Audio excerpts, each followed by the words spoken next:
Hi family! Happy to report that the scale and I are slowly becoming friends again, so that's nice. I'm even happier to report that things seem to be moving in the right direction with the scale as a result of me eating more food. I want to eat all the food, so that's important. But two is actually kind of tied to today's blog post, which is about identifying your why and finding your why.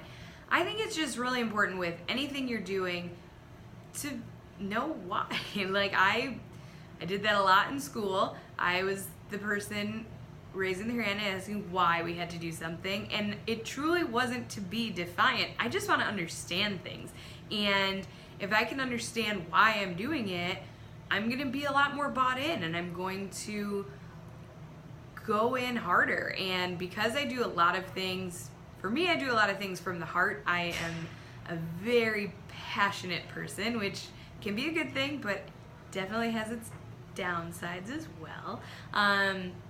But with that, I just like to know why something is happening, and then I can really absorb it and feel it and adapt it and then go. And so, especially with goal setting, I think the why is the most important part. So you'll see in the blog post that it's all about setting the what, figuring out the how, moving into the why, and then using what you identify in the why to reevaluate the what and the how. I cannot even explain how much that has changed things for me. So, and in multiple areas of life. So certainly with weight loss, that has been a big game changer for me. I knew for years that I wanted to lose weight because I wanted to weigh what was on my license or whatever. And I didn't really get into it in my brain. I didn't really dig a little deeper. And with that, I always gave up. I always fell short. I always stopped partway there, because without that really meaningful why behind it, it was easier to toss aside when it got frustrating. So once I reevaluated and I figured out why this was so important to me, it changed. And when the why really meant something. As you guys know from the beginning of this series and from the emails you got in the beginning talking about my story, I did, 2 years ago, I did an 8-week weight loss challenge, and the entire why was just because I wanted to win. I wanted to win, I wanted to beat someone else, I wanted to win $1,000, and when that was my only why, I did it, and then I gained it all back, all of it, because that wasn't a good enough why to keep me going. So it wasn't until a couple months later when I really reevaluated why I wanted to work so hard and why I had a goal and why I wanted to meet the goal. I'm going to try to stop saying the word why. I realize I've probably said it 87 times in 3 minutes so far. Sorry, but I just really think it's super important, and I think that if you spend some time really digging into that, and again, in reference to any area of life, you're going to be more successful. So to take it away from weight loss for just a second, another example is with business. So I have a side business where I do coaching and I blog and I do some social media stuff, and it's all kind of building a personal brand. And I had set a monetary goal for the year of just how much I wanted to make from my side business. And I was doing pretty well. Things were going well. I really enjoy doing this, so it comes fairly naturally to me because I love it and I feel strongly about it, about helping people. But the monetary goal didn't really have a big reason behind it. I didn't have it set in my mind what I was going to do with that amount of money. I just kind of made up an amount that sounded like what would be motivating to me and what would push me. And when I realized that I didn't really have a purpose for that number, I definitely slowed down. I was taking fewer clients. I was feeling a little bit lost in my content creation. I wasn't exactly sure what to provide anymore, and I felt myself wavering a little bit, and I didn't realize what was causing it exactly. I just knew that I felt a little bit wishy-washy.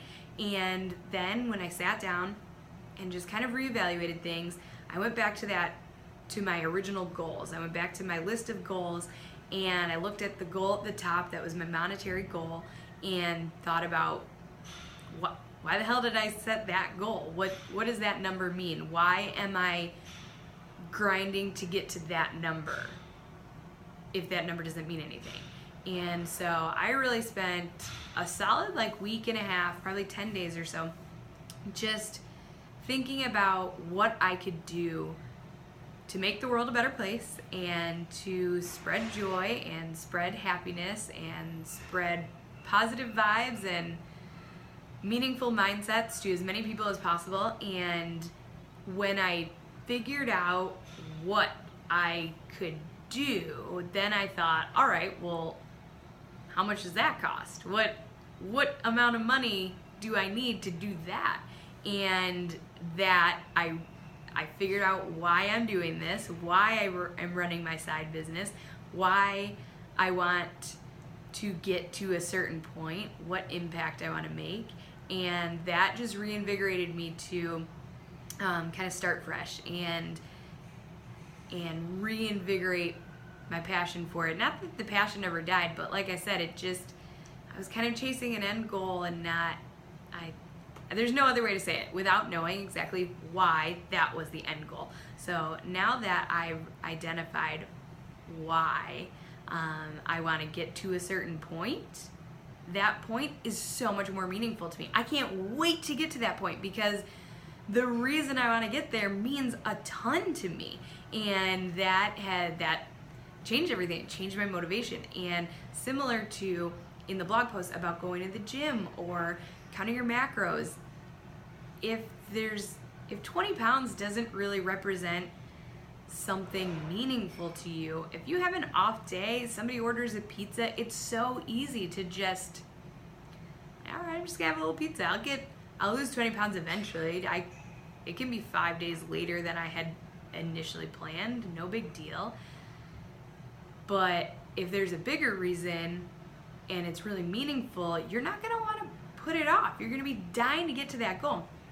So to tie this all back up in a bow to where I started, I don't know, probably 5 minutes ago, I was saying that a big thing that I'm really happy about right now is that the scale is moving in the right direction. I'm definitely happy about that. I want to lose these final pounds. I want to get to 100 pounds, right?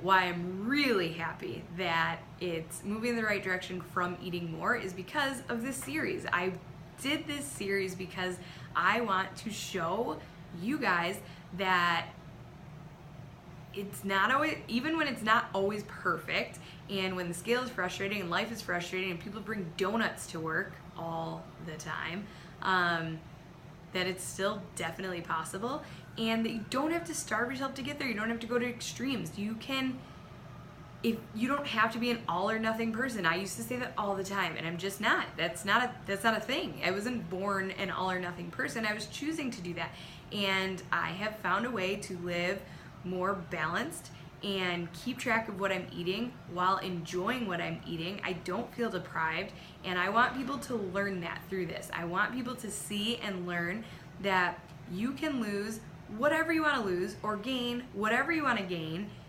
and still be happy. I used to always start to lose weight, get really frustrated, and every single time I got frustrated, I was ready to fall off, I'd say, fuck it, I'd rather be fat and happy. Like the only choices in the world were to be skinny and miserable because I was miserable trying to get there, so I thought that meant I had to be miserable, or fat and happy. Turns out no one was telling me at the time, so I want to tell you guys, but you can be happy with your body. You can have a fit body and be happy. It's crazy. I had no freaking idea. So yeah, that's because this blog and this series means so much to me, and I really want the message of it to get through to other people. that's why getting to the goal without going to extremes is more important to me than ever. In the past, if I had a deadline like this and I was really struggling to get there, I probably would go to extremes, even if it was just for a couple of days, just to kind of rev my body back up or surprise it. I might just super undereat for 2 days or something. But I want this blog series to mean something, and I want it to show that you don't have to do that, and you can be happy, and you can eat the food you want, and you can have a donut, and you can travel. I went out of town this weekend, and you can do all the things. You can live your life and still get to where you want to be. And that message is so important to me, that sticking to my macros super diligently and sticking to my workouts and making sure this works in a healthy way is so much more important to me than it would have been without the purpose of it meaning something to someone else. I don't know if that made any sense to anyone, because I realize I tend to ramble, especially when I'm excited about something, which I mean, hopefully you noticed I am. I feel strongly about this. Oh my God, I'm sorry. It's been 11 minutes and 21 seconds. I am the worst. I'm sorry. I'm gonna end here, and I will talk to you tomorrow-ish. Toodles.